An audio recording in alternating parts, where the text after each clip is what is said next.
Capítulo 36. Cuando el señor Darcy le dio la carta, Elizabeth no esperaba recibir una segunda propuesta de matrimonio, pero tampoco habría podido jamás adivinar lo que decía. Al descubrirlo, es fácil imaginar la avidez con que la leyó y las emociones tan contradictorias que despertó en ella. Es casi imposible describir sus sentimientos mientras la leía. Al principio, le sorprendió que el señor Darcy creyera que podía justificarse, y tuvo la seguridad de que no podría ofrecerle ninguna explicación que su sentido del decoro no prefiriera ocultar. Cargada de prejuicios contra cualquier cosa que él pudiera decir, empezó a leer su relato sobre lo ocurrido en Netherfield, y lo hizo con una premura que mermaba su capacidad de comprensión, pues la impaciencia por saber qué decía la frase siguiente le impedía entender el sentido de la que tenía ante ella. Decidió enseguida que el señor Darcy nunca había creído que a su hermana le resultara indiferente Bingley. Y la enumeración de las verdaderas, de las más graves objeciones a la boda, la indignaron demasiado para albergar el menor deseo de hacerle justicia. El señor Darcy no le daba la satisfacción de lamentar lo que había hecho. En lugar de arrepentirse, se mostraba altanero. Era todo orgullo e insolencia. Pero cuando Elizabeth empezó a leer su relato sobre el señor Wickham, cuando fijó un poco más su atención en una serie de acontecimientos que, de ser ciertos, desmentían todas sus teorías sobre los méritos del oficial, y que además guardaban un alarmante parecido con la historia que éste contaba, sus sentimientos fueron aún más dolorosos y difíciles de definir. La sorpresa, el miedo, incluso el horror, la atenazaron. Se negaba a creer aquellos hechos, y exclamó repetidas veces: «Tiene que ser falso, no puede ser, solo es una burda mentira». Y cuando llegó al final de la carta, sin enterarse apenas de qué decían los últimos párrafos, la guardó a toda prisa, asegurando que no volvería a poner la vista en ella, que jamás volvería a leerla. En aquel estado de agitación, repleta de ideas que no tenían el menor fundamento, continuó su paseo. Pero fue en balde. No tardó ni medio minuto en volver a desdoblar la carta, y recobrando el dominio de sí misma, comenzó de nuevo la penosa lectura de cuánto se relacionaba con Wickham, forzándose a analizar el significado de cada frase. El relato de sus relaciones con la familia de Pemberley coincidía exactamente con la versión que el oficial le había dado, y la bondad del difunto señor Darcy, aunque Elizabeth no hubiera conocido antes su alcance, se ajustaba perfectamente a su descripción. Hasta allí todo concordaba, pero al llegar al testamento se acababan las semejanzas. Recordaba muy bien lo que Wickham había dicho sobre el beneficio eclesiástico, y como se le habían quedado grabadas sus palabras, no podía sino creer que una de las dos partes actuaba con burda hipocresía, y por unos momentos tuvo la ilusión de que sus deseos respondían a la realidad. Pero cuando leyó y releyó con suma atención los detalles que seguían a la renuncia de Wickham a cualquier pretensión de ocupar un cargo eclesiástico a cambio de una suma tan considerable como 3000 libras, volvieron a asaltarle las dudas. Dejó la carta, sopesó todas las circunstancias con lo que ella consideraba imparcialidad, y reflexionó sobre la verosimilitud de cada afirmación, aunque con poco éxito. Solo había aseveraciones por ambas partes.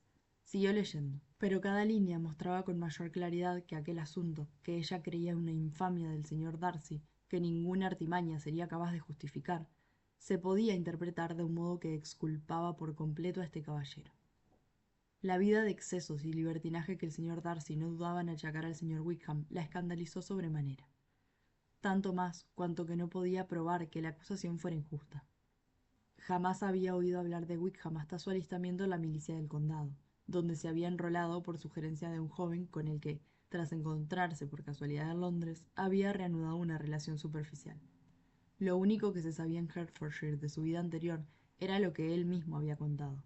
En cuanto a su verdadero carácter, aunque Elizabeth habría podido informarse, no había tenido ganas de hacerlo.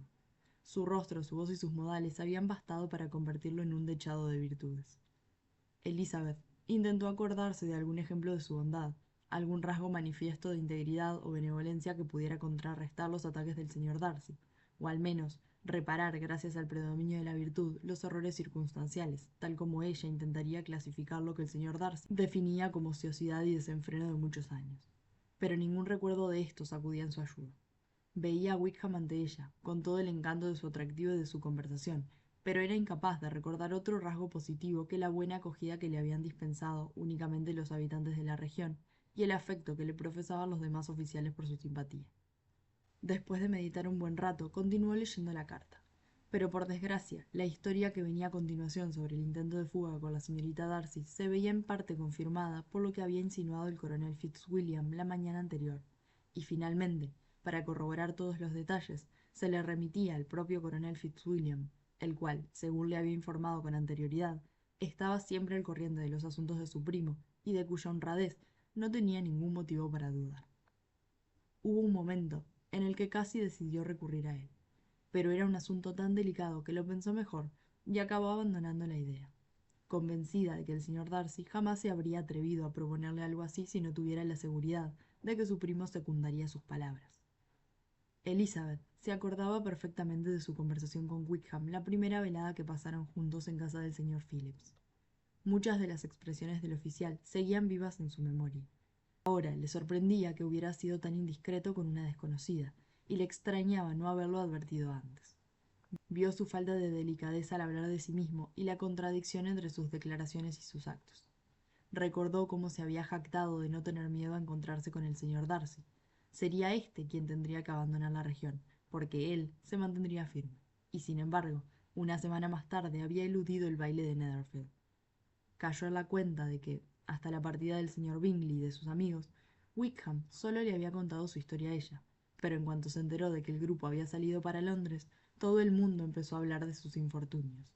Y Wickham no pareció tener reservas ni escrúpulos a la hora de criticar al señor Darcy, aunque le hubiera asegurado antes que, por respeto al padre, jamás hablaría mal del hijo. Qué diferente le parecía ahora todo lo que sabía de Wickham. Las atenciones que dispensaba la señorita King solo respondían a unos propósitos odiosamente mercenarios, y la medianía de su fortuna no demostraba una mayor moderación en sus deseos, sino avidez por apoderarse de lo primero que se le presentara. Su comportamiento con Elizabeth no tenía explicación. O había estado en un error sobre su fortuna, o había satisfecho su vanidad alentando una preferencia que ella lamentaba ahora haber puesto de manifiesto del modo más imprudente. Cada vez eran más débiles los argumentos que encontraba a favor del oficial.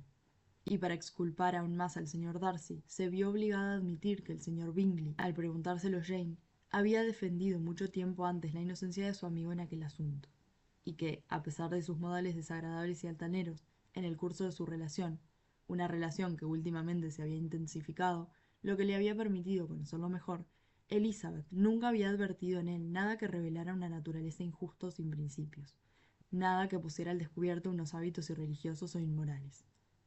Sus amistades le querían y valoraban.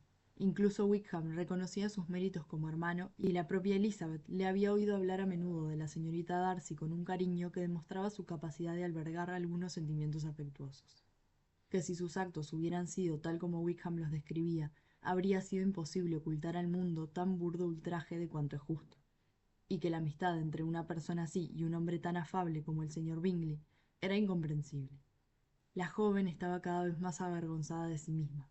Era incapaz de pensar en Darcy o en Wickham sin la sensación de haber estado ciega, de haber sido parcial y de que sus prejuicios la habían empujado a comportarse como una necia. Mi conducta ha sido infame, musitó. Yo, que siempre he estado orgullosa de mi discernimiento, que tanto he valorado mi inteligencia, que a menudo he desdeñado la ingenuidad de mi hermana mientras halagaba mi vanidad con unos recelos tan inútiles como reprobables. ¡Qué descubrimiento tan humillante! Aunque es de justicia mi humillación. No habría estado más ciega si me hubiese enamorado. Pero la vanidad, no el amor, ha sido la causa de mi locura.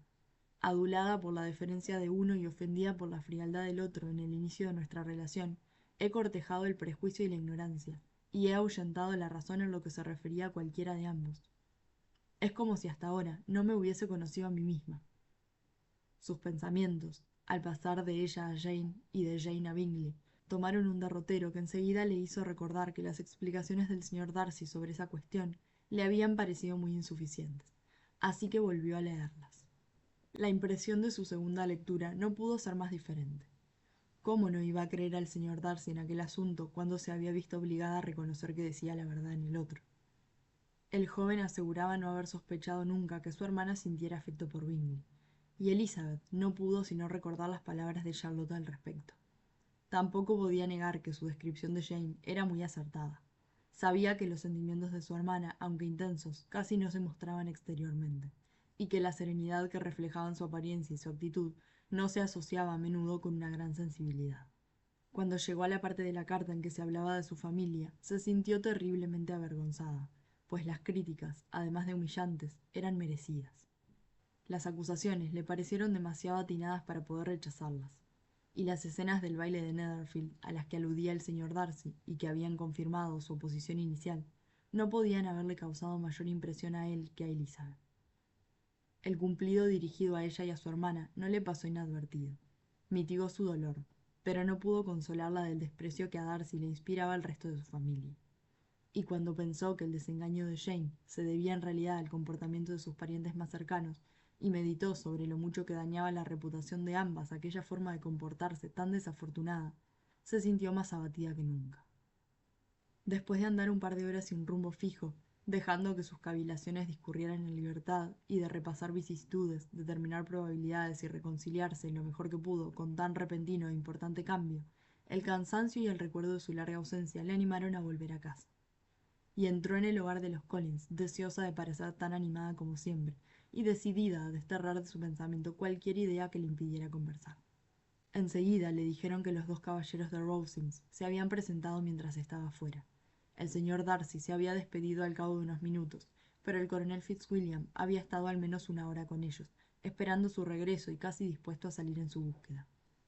Elizabeth solo pudo fingir que le apenaba su partida, pues lo cierto es que se alegraba de ella. El coronel Fitzwilliam había dejado de interesarlo. Solo podía pensar en la carta.